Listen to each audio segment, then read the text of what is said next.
Hey everyone, welcome back to PMN Online. If you've been trying to use ChatGPT but keep seeing the error, too many concurrent requests, don't worry, you're not alone.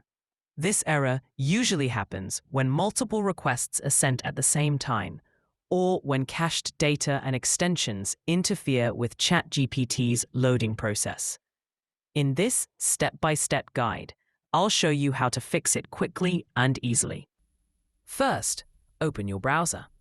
I'll be demonstrating with Google Chrome, but the process works almost the same in Edge or Brave.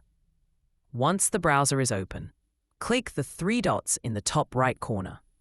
From the drop-down, select Settings. Inside Settings, look to the left-hand side menu and click on Privacy and Security. In this section, you'll find an option called Third-Party Cookies. Go ahead and click that, and then look for See All Site Data and Permissions. Here's where the important step comes in. At the top of this page, there's a search bar. Type in ChatGPT or OpenAI. This will filter out all the cookies, cached files, and permissions stored for ChatGPT. Now, click the trash icon or the delete button next to each result.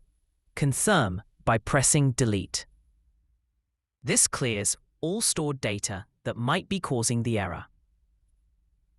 Next, on the same left-hand settings menu, scroll all the way down to Extensions. Sometimes, installed extensions like VPNs, ad blockers, or even productivity tools can interfere with how ChatGPT loads conversations. For troubleshooting, turn off these extensions temporarily. You can always turn them back on later once you confirm the issue is fixed. For more tips, try logging in using an incognito or private window which bypasses cookies and extensions. Or switch to a completely different browser like Firefox or Edge and see if the problem persists. If this tutorial helped you out, don't forget to like the video and subscribe to PMN Online.